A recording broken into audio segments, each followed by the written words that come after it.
Voy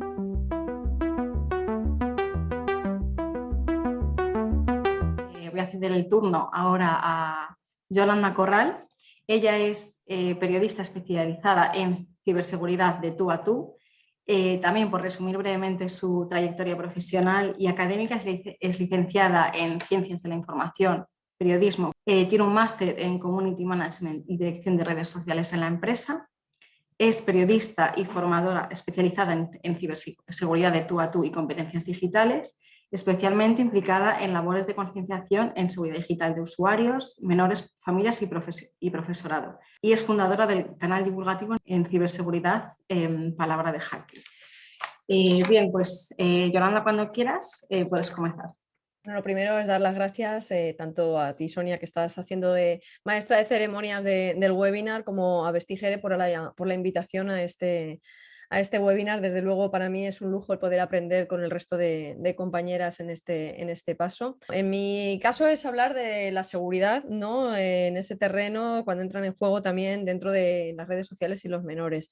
Yo digamos que entro en juego un poco antes y afortunadamente no en todos los casos se requiere de contar con los profesionales, no porque no quiera que no el trabajo vuestro, sino porque poneros en manos de psicólogos y de abogados, ¿vale? O de investigadores privados significa que ha habido un caso. Entonces mi labor es concienciación para que sean los mínimos los que lleguen a tener algún problema, porque es un poco el hacer de paracaídas para el prevenir el que se pueda hacer ese uso seguro y responsable de Internet, para detectar también muchos de los riesgos y peligros que hay y las grandes ventajas que tiene la tecnología. Entonces, en muchas ocasiones nos planteamos, o la gran pregunta que siempre sale a colación es ¿cuándo los menores deben de estar en Internet? O más bien, la pregunta más práctica suele ser ¿a qué edad le doy un móvil al niño? O la niña, o el adolescente, no, porque ya llega tarde, son niños o niñas, ¿vale? Y esa no es la pregunta real que hay que hacer, no es la pregunta, estamos muy equivocados, porque obviamente no hay una edad. Yo no puedo, ni yo ni ningún otro profesional que se precie en ese sentido, puede marcar una edad determinada, porque va en función de la madurez que pueda tener el propio menor para poder asumir esa tecnología. La tecnología no podemos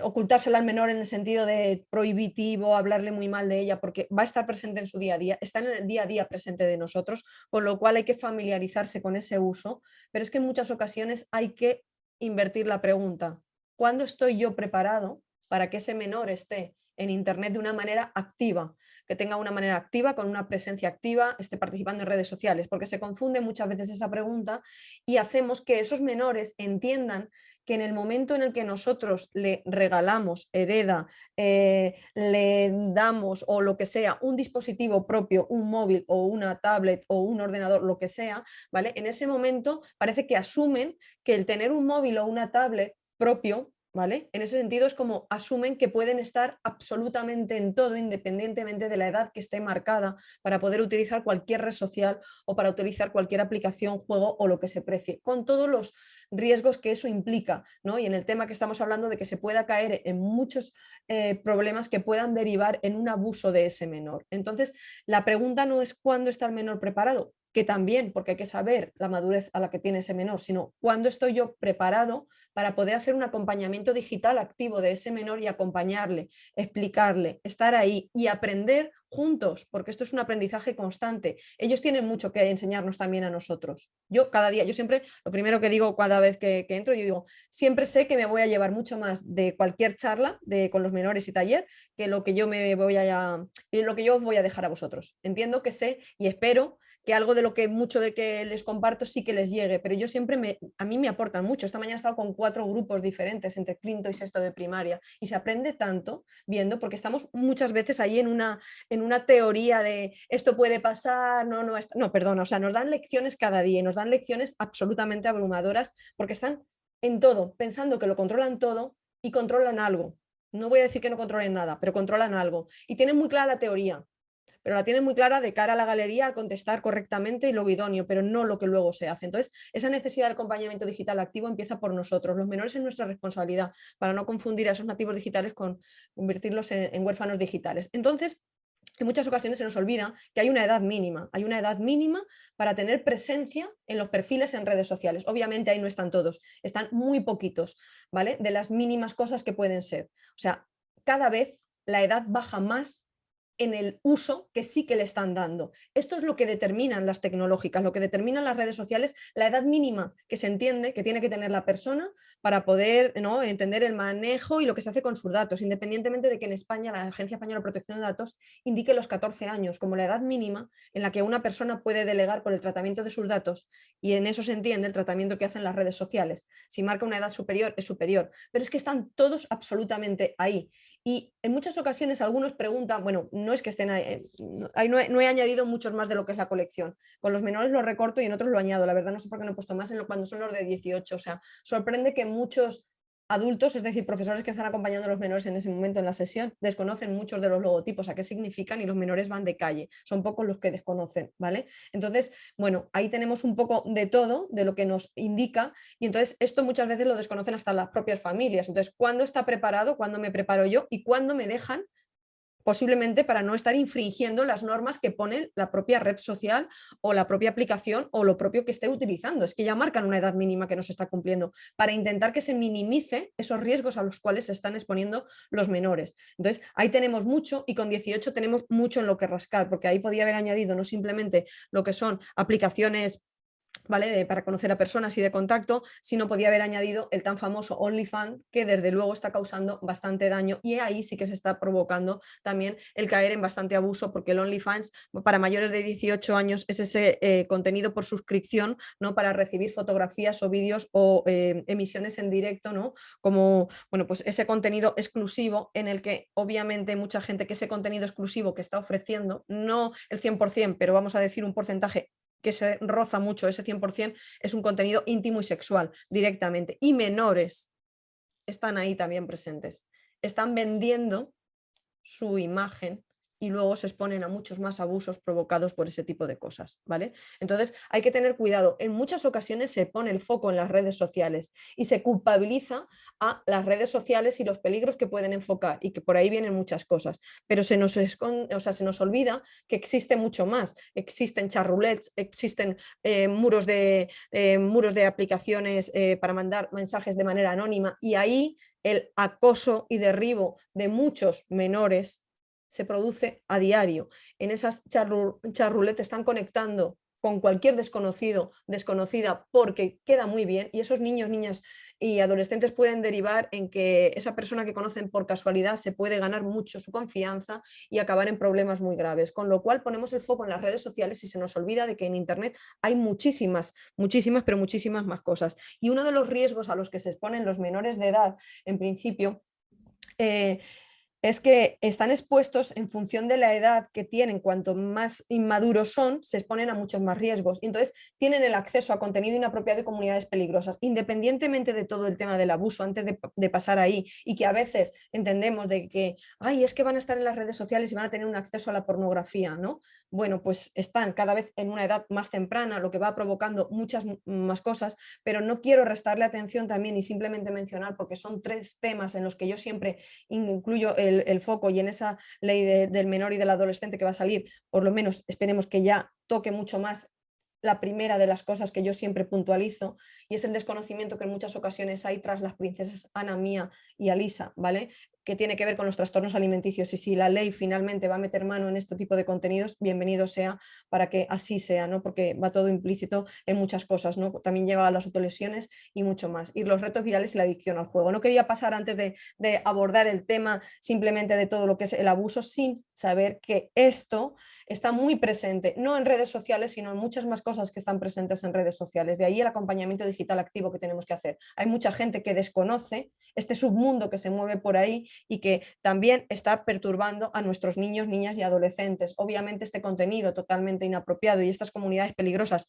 existentes en cualquier lugar, ciudad, etcétera, pero más presentes en Internet, se han hecho fuertes porque su mensaje llega a todos los sitios, son cosas que tenemos que tener siempre muy, muy, muy en cuenta. Y entonces ya sí que es entroncar y pasar, porque en muchas ocasiones se está diciendo cuál es el peligro de los menores enfocado en tema de abusos y tal. Bueno, pues quitando el tema del ciberacoso, que cualquiera podemos ser acosados o ciberacosados, pero los menores de edad sabemos que tienen ahí una batalla que tenemos que incidir mucho y concienciar mucho. Hay un tema en el que yo siempre destaco, y es que hay que hablar mucho de cara, de frente y a los menores del tema del sexting para no desproteger a esos menores, porque en muchas ocasiones nosotros podemos pensar que los menores no están practicando sexting. El sexting es el envío de fotografías o vídeos de contenido íntimo o sexual de manera voluntaria. El sexting como sí mismo no es un delito, pero entra en una línea muy fina para caer en delitos al compartir esas imágenes. Esto hay que prevenirlo porque muchas veces podemos pensar, no, es que impensable que mi hijo o hija haga esto, que mi sobrino, nieto, cada uno el rol que ponga, o que mis alumnos hagan esto. Perdona, sí, dentro de su despertar sexual están haciendo este intercambio de fotografías. Y aquí se aprovecha mucha gente. En ocasiones se aprovechan entre iguales en este tipo de cosas, pero se aprovechan muchos desaprensivos, gente adulta que está rondando y sabemos que rondan a los menores, esos groomers, que son esas personas adultas con malas intenciones y una finalidad sexual que se aproximan a los menores, bien para conseguir material, esos vídeos o fotografías de esos menores, o bien un encuentro físico con ese menor. Y eso hay que tenerlo muy presente porque está rondando y hay que protegerlos en el sentido de que si esto lo van a hacer, hay que darles indicaciones para que minimicen un poquito el riesgo de esas imágenes y fotografías, porque el riesgo cero no existe. El sexting no será delito, pero no es algo que nos implique una práctica de alto riesgo. Yo siempre digo que cuanta más piel se muestran las fotografías o vídeos, más susceptibles de que ese contenido se viralice, acabe en malas manos y podamos sufrir consecuencias, ¿vale? Entonces, ese sexting puede derivar muy fácilmente en una sextorsión en la que ese material autoproducido por mí de manera que me ha apetecido hacer esa fotografía y vídeo y pasárselo a una persona, llega a manos de esa persona con mi confianza o llega a manos de personas que me han estado grabando sin yo ser consciente de ello o tomando fotografías y se inicia una sextorsión con todo el delito que implica el que alguien me esté extorsionando a cambio de algo. Extorsión que puede ser en una motivación sentimental de ahora que hemos acabado, vuelve conmigo, ahora que lo hemos dejado te voy a dejar de esto o aquello, ahora que me has enviado esto me envías más o sale a la luz, o sextorsión por motivación económica en el que alguien me chantajea para que no vean la luz esas imágenes. Estamos viendo que muchos menores en esa iniciación sexual en la que se están enviando este tipo de contenidos no son conscientes de aterrizar todos los riesgos que implica esta práctica sin tomar ningún tipo de medidas y sea en confianza o sea desconocidos que estén intercambiando estas imágenes o que bajen la guardia y les puedan llegar a grabar estas imágenes, implica que luego puedan caer en algo mucho peor, en el que se pueda producir ese abuso de ese menor, en el que ya no está la voluntariedad de enviar las imágenes, sino que alguien me está forzando a hacer algo que yo no quiero para este tipo de cosas. Pero nos debe de alertar que hoy en día en las redes sociales hay una cantidad ingente de personas, muchas de ellas adultas, pero muchos menores, porque nosotros somos el espejo de los menores y en ocasiones ven una forma fácil de hacer dinero en la que ya no es que a los menores, alguien conocido o desconocido, le esté solicitando una imagen de contenido íntimo sexual, sino que hay, desgraciadamente, hay menores que no miden las consecuencias porque los adultos no vamos a entrar en ese terreno a que cada uno haya podido valorar, en el que están vendiendo sus imágenes de contenido íntimo sexual, están vendiendo sus nudes, están vendiendo el pack. Ya no es envíen el pack típico que pueden solicitar y que se solicita a través de todas las redes sociales, que es que te envíen esto. Es que hay gente que a través de hashtag en las diferentes redes sociales está poniendo a la venta este tipo de contenido y son menores, menores que luego pueden caer en un montón de problemáticas en redes de gente indeseable que a través de algo que se hizo sin medir las consecuencias puede acabar muy mal. De hecho, por eso hay que insistir en que la práctica del sexting es muy arriesgada, pero en caso de que se haga, se deben de tomar un montón de medidas. La básica sería que no se le viera la cara a ese menor que está produciendo esa foto, vídeo de manera voluntaria, pero ni tatuajes, ni marcas de nacimiento, cuidado del entorno, borrado de metadatos, tantas cosas en las que hay que insistir que insisto, tanto por una parte en tono de humor, si te piden esto, saca el tono de humor, ¿vale? Utilizando memes, como si lo llegas a hacer, utiliza todas estas medidas de precaución y aún así es minimizar el riesgo, no el riesgo cero. Porque del sexting a la sextorsión hay tan solo un paso, esa confianza se quiebra y entonces esas imágenes provocan que el menor a través de algo que era en teoría divertido, ese intercambio de fotografías o vídeos a través de medios digitales con su pareja, con quien está iniciando una relación, alguien desconocido, lo que sea, y está pasando muchísimo. Los menores lo están intercambiando constantemente. Y también no olvidemos que hay muchos menores que son violentados porque sin solicitar ningún tipo de este tipo de imágenes se encuentran en sus mensajes privados de cualquier tipo de red social imágenes inapropiadas de gente que les está enviando sin demandarlo cualquier fotografía. Sería el típico exhibicionista que puede estar a la vuelta de cualquier esquina físicamente y catalogamos a ese exhibicionista como lo que está provocando en ese momento, a que hoy en día es un exhibicionismo virtual en el que sin yo comerlo ni beberlo, al abrir mi mensajería instantánea me están llegando este tipo de imágenes. Con lo cual hay que equilibrar mucho esa balanza en la que yo decía, ¿cuándo tiene que estar el menor? Bueno, que se combine esa madurez del menor con mi presencia de poder estar ahí para poder enseñarle, apoyarle y acompañarle en este descubrimiento, porque lo descubrimos todos. Entonces, esta trayectoria del sexting a la sextorsión hay un paso y no olvidemos que el grooming, esa gran batalla, como he dicho, de esos adultos indeseables que se aproximan a los menores para ganarse su confianza, bien sea mayoritariamente en muchas ocasiones suplantando la identidad de otro menor para hacerse pasar por un igual, o también pueden hacerse pasar por un falso fotógrafo, una persona de un casting, o gente que ofrece regalos a cambio de todo este tipo de cosas, ¿no? Entonces, cuidado, porque el grooming acecha a los menores. Yo he puesto ahí también, he indicado un vídeo, en ese caso es una charla que di relacionada con estos temas dentro de CiberCan en la última edición en 2019, ya puesto que el año pasado por las circunstancias no se pudo celebrar. Entonces, esa charla en la que expongo lo que he comentado ahora de esas mínimas cosas que hay que, precauciones a tomar y comentar, hay que hablar de estos temas, aunque nos violenten hay que hablar de estos temas, porque muchos menores autoproduciendo esas fotografías se están exponiendo sin saberlo a casos mucho más graves que pueden derivar. Entonces, cuando estamos hablando de estos temas, yo hablaría de una campaña bastante potente que incluye no solo un monográfico, sino que incluye cartelería, incluye vídeos, incluye cosas para que se pueda trabajar este tema tan importante del abuso sexual de menores, se pueda llevar a centros escolares, etcétera. Es una campaña en la que está detrás el Instituto Nacional de Ciberseguridad, pero está también está Interpol, está Policía Nacional, está Guardia Civil, está asociaciones de víctimas portuguesas de Malta, colaboran un montón de sitios en esta campaña que han sacado. Es una campaña en la que, por ejemplo, he extraído en la parte izquierda de la slide, se muestran, ¿no?, algunos de esos abusos sexuales, ¿no?, que se pueden provocar a cualquier edad, pero estamos incidiendo en el tema de los menores,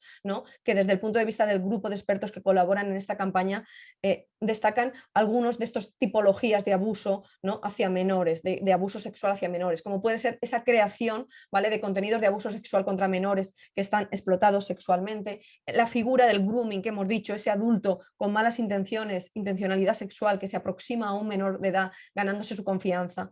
Hay que insistir tanto en el tema, hay que exponerles la realidad de lo que pasa, hay que decirles y machacarles, como insisto una y otra vez, ser desconfiados en Internet ante cualquier enlace, ante cualquier descarga y ante cualquier solicitud de cualquier persona. Los menores han visto a los mayores que tienen una obsesión por el número de contactos que tienen, el número de seguidores. Entonces entienden que a mayor número de seguidores vas a tener más fama, vas a tener un ombligo más grande, se te va a llenar el ego, y los menores hacen cualquier cosa por capturar esos seguidores. Y no solo teniendo perfiles en privado, que lo tienen ya que se saltan la edad mínima para poder estar en redes sociales. Es que aunque se pongan un perfil en privado, luego aceptan al 95% de solicitudes de gente que les manda una solicitud y pasan y rompen la barrera de que un perfil en privado es para compartir con gente que conozco en la vida real, con todo lo que viene. Entonces se están aprovechando de esto, o gente que se abre un perfil en público sin saber, no conocen los riesgos, tienen una mentalidad que obviamente pura de su edad, son más ingenuos, bendita ingenuidad que cada vez se está reventando y va a una edad más temprana, ¿no? Esa preadolescencia que va cayendo cada vez a unas edades en las que se están exponiendo, de verdad, es que caminar por las clases de segundo, de tercero de primaria, es que están en redes sociales con presencia, muchas veces de conocimiento de la familia, sin que la familia sepa exactamente qué es lo que puede pasar por ahí y en muchas otras ocasiones sin conocimiento de la familia, cuidado con esto. Luego también tenemos la coacción y extorsión sexual a menores, ¿vale? Y también ese contenido del sexting que estábamos diciendo, son algunas de las cosas que lanzan. Entonces, os invito a conocer esta campaña, sobre todo para trasladarla mucho a centros educativos para poder concienciar, prevenir que pueda haber víctimas o detectar una campaña para poder detectar esas posibles víctimas que luego se enfrentarán, que tengan que pasar esa psicología clínica, ¿no? En ese análisis psicólogo forense, o que tengan que ponerse en manos de profesionales abogados para llevar ese caso porque ha habido un caso más grave. Entonces, evitemos esto concienciando en este terreno. Entonces, si nosotros somos víctimas, que se está difundiendo cualquier fotografía íntima, sexual o de una agresión que se está produciendo, está el canal prioritario, esto aplica en España por si está siguiendo el webinar gente que está conectada fuera de España, es un canal prioritario puesto en marcha por la Agencia Española de Protección de Datos, un canal prioritario para que yo víctima o yo conocedora de que alguien se está difundiendo esta foto, vídeo de contenido íntimo, sexual o denigrante en el modo de una pelea, etcétera, pueda reportar este contenido para que se intente, ¿no? Retirar, pero esto puede funcionar, esa retirada, y que no es instantánea, pero intentan que sea lo más ágil posible,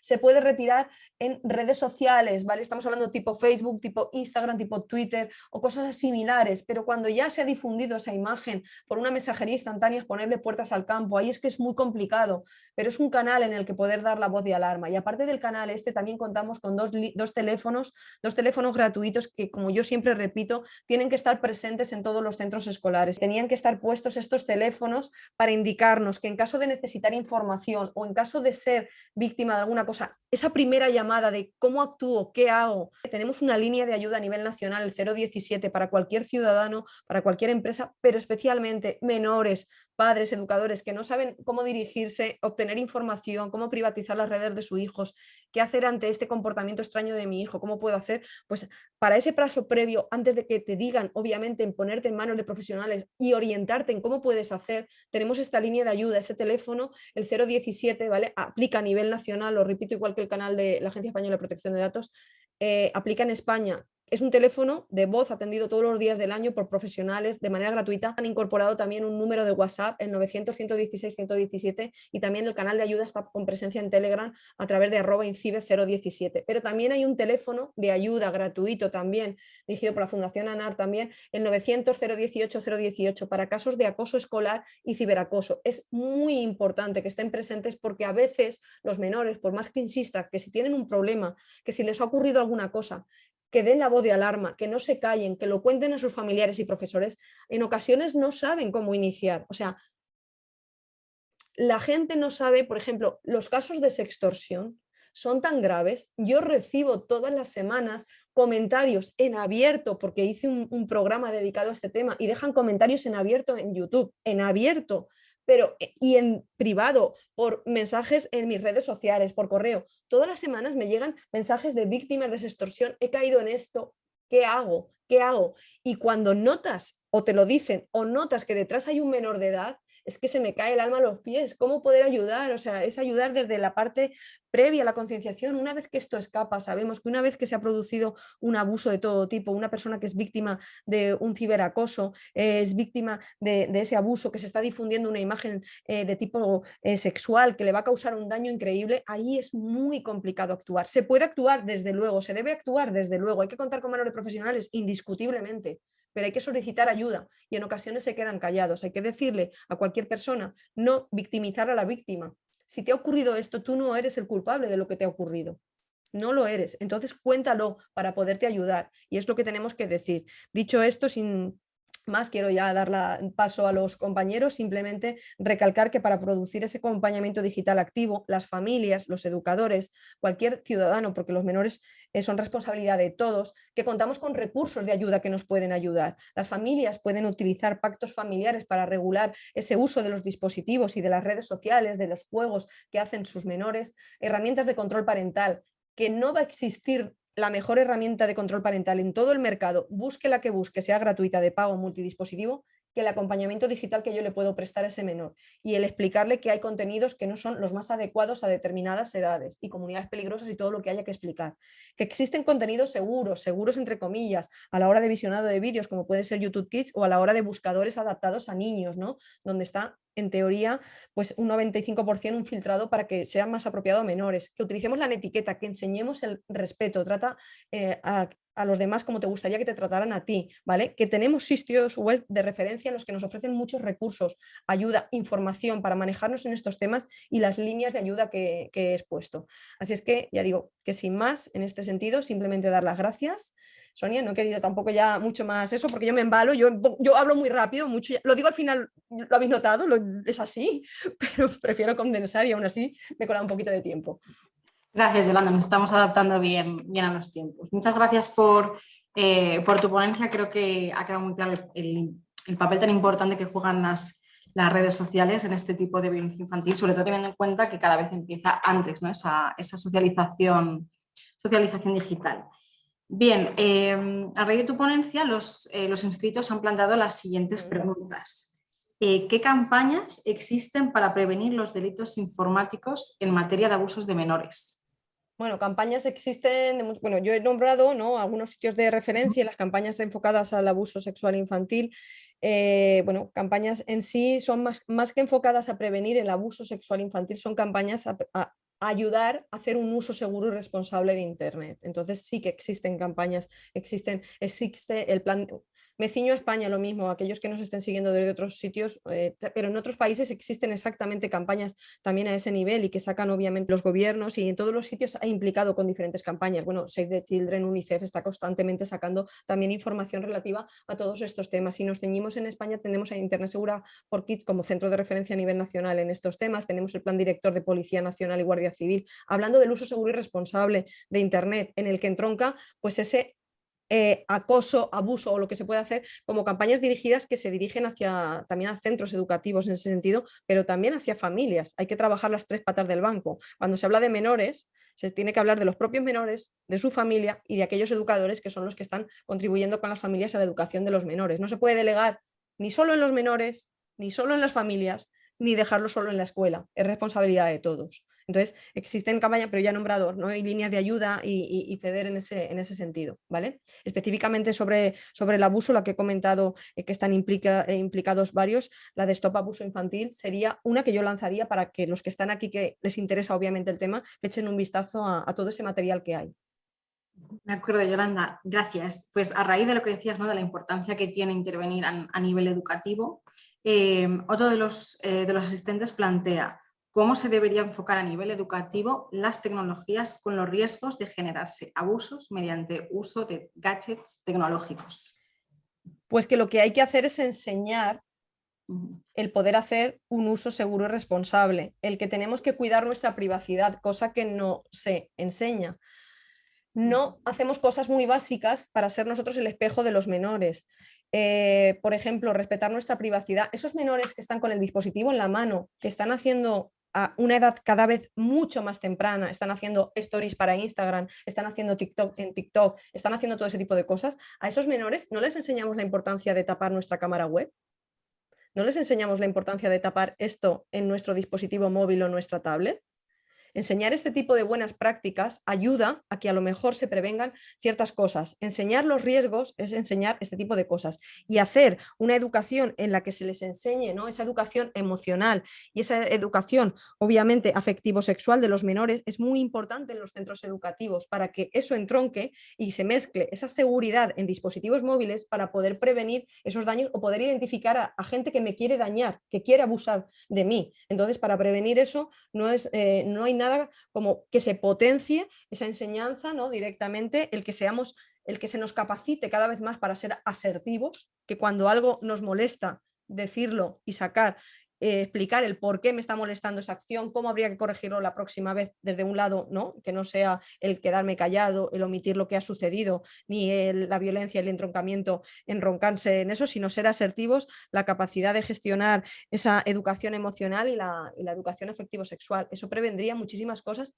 acompañado de esas ideas básicas de seguridad, esos tics básicos de seguridad que se olvidan y que los menores, mal llamados nativos digitales, Si no les enseñamos, como he dicho, tapar la cámara web en todos los dispositivos móviles, contraseñas seguras, el peligro de compartir contraseñas como una prueba de amor o de amistad, ¿cuántos riesgos vienen por ahí? Muchos. Entonces, todo ese tipo de cosas es en lo que tenemos que trabajar todos. Muchas gracias, Yolanda, y estoy totalmente de acuerdo que hay que incidir mucho en el correcto uso de los dispositivos móviles. Bien, por último, plantear la siguiente pregunta muy interesante. Es, ¿qué indicadores podemos ver en Internet que nos adviertan con antelación? Indicadores en Internet. Obviamente, antes también Amaya no estaba diciendo que en muchas ocasiones cuando son víctimas de abusos también muchos de los cambios que se pueden a nivel no físico y a nivel psicológico que puede experimentar una persona entronca con otro tipo de cosas que están sucediendo. Pero lo que son esos indicadores que podemos tener y que podemos exactamente el poder ver, ¿no? Con esos medios digitales que tú que has comentado, pues que tenemos que detectar cambios que puedan haber en el menor, en su uso. Puede ser que sea alguien que está utilizando muchísimo, que no se despega de sus dispositivos digitales y que por algo que esté sucediendo le dé pánico meterse, porque cada vez que se va a meter va a haber diferentes notificaciones, va a haber diferentes mensajes, va a haber cosas. O al contrario, alguien que pasaba antes de un poco de no estaba tan metido, a raíz de que le está recibiendo estas notificaciones y están produciendo todo este tipo de cosas, lo que puede ser es un cambio a estar compulsivamente mirando si está sucediendo alguna cosa. Pero eso no es simplemente hablando de abuso, puede ser hablando de acoso o hablando de cualquier otro problema. Es un comportamiento con los ámbitos digitales que tanto por exceso como por defecto puede indicarnos que si de la noche a la mañana sufre un cambio tan radical, pues nos puede estar indicando algo. Entonces, por eso el acompañamiento digital activo, por eso prevenir para antes de llegar a pasar a vosotros como profesionales, porque desgraciadamente se ha provocado un caso que hay que poner en manos de profesionales y ¿no? Se han cometido esos delitos y dar todo, pues hay que prevenir y hay que prevenir explicando las cosas como son y no centrándolo solo en los riesgos, también en lo potente de la tecnología, pero sin quitarle hierro a lo que viene.